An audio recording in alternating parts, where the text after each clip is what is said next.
סליחה, ממש, אני ממש סליחה, אני מצטער. תגיד לי, אתה לא רואה לאן שאתה הולך? לא, אני לא שמתי לב. לא, ברצינות. גמרת לי על הכתף, אידיוט. אני מצטער, ממש בלי כוונה. שום צער לא יעזור לך פה. שתדע לך, אני מכיר את הטריק הזה שמצטערים. אתה הסתבכת עם נצר למשפחת מנדלבאום, ואתה לא יודע מה אני הולך לעשות לך. תשמע, אדוני, אני התנצלתי, נתקלתי בך בטעות, התנצלתי, עכשיו תעזוב אותי בשקט. אני לא יודע יותר מה תגז אותי, בוא מכות, יא מניה. בוא נראה אותך, נו. אני לא הולך איתי מכות, בוא. אתה פחד, אתה משקשק, אה? אין לך ביצים, בוא מכות, בוא. מה, תגיד, אתה מטומטם? תרמת על היד? כן. תלך מפה.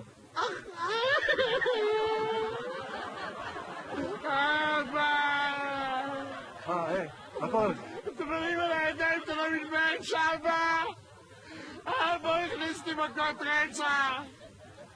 אבא, הוא פיצץ לי את הדרך הנידה! חכה שאבא שבו יקרא אותך, יאללה, תלך מפה, יא בכיין, תלך! אבא! מה קרה, קבלת? שבו, מה קרה, בת שלי? הוא מצטערים על היד שלו! תלך מפה, יא בכיין! הוא יקרא אותך, אתה עבד של הבן שלי? הוא התחיל איתי, מה אתה רוצה? איך אתה לא מתבייש? אדון צעיר, אתה לא יודע עם מי הסתבכת. זה שאתה הרמת יד על בן למשפחת מנדלבאום, אתה לא יודע עם מי הסתבכת. אתה גם לא משאיר לי הרבה בראש, אלא להכות אותך מכות רצח.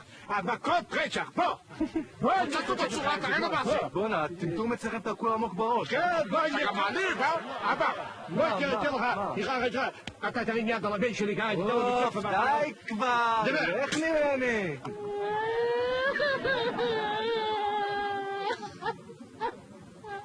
אתה שברת לי את הראש! חכה, אבא שלי יקרא אותך! אבא של מי? אבא שלי יקרא אותך! כן, פאפילה! סבא!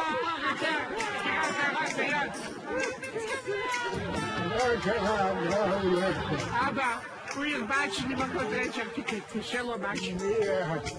הפשטק הזה? כן, הוא הרביץ שלנו. סבא, תגמור אותו! סבא, תחסל אותו! עכשיו תגמור אותו!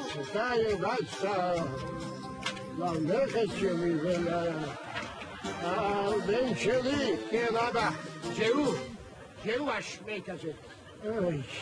לא, נו, הם נדבקו אליי, מה אתם עושים ממני? שקרן! אתה לא יודע מי אני. מי, אלוף בית האבות בהשתנה לאוכל? עכשיו אתה עצבנת אותי. אני מפחד. אני הולך ללמד אותך לקח.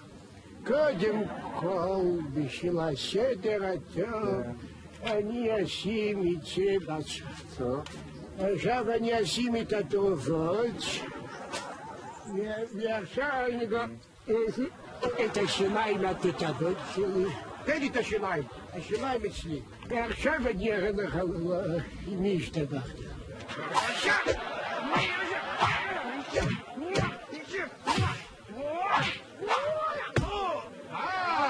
אתה רואה? מגיע לך, יא כלבלב. תברח, אני צילמתי אותך, יא זיבלוב. אחד שלמי. עכשיו מוינים לי את השם. אמרת לא להתעסק עם סבא שלי. טוב, אני חייב משהו שמאדיש. אבא, בוא תישאר איתנו קצת, נסתובב, נראה בחורות. לא, אם אני לא אגיע עד 2 בצהריים הביתה, אבא שלי יפוצץ אותי.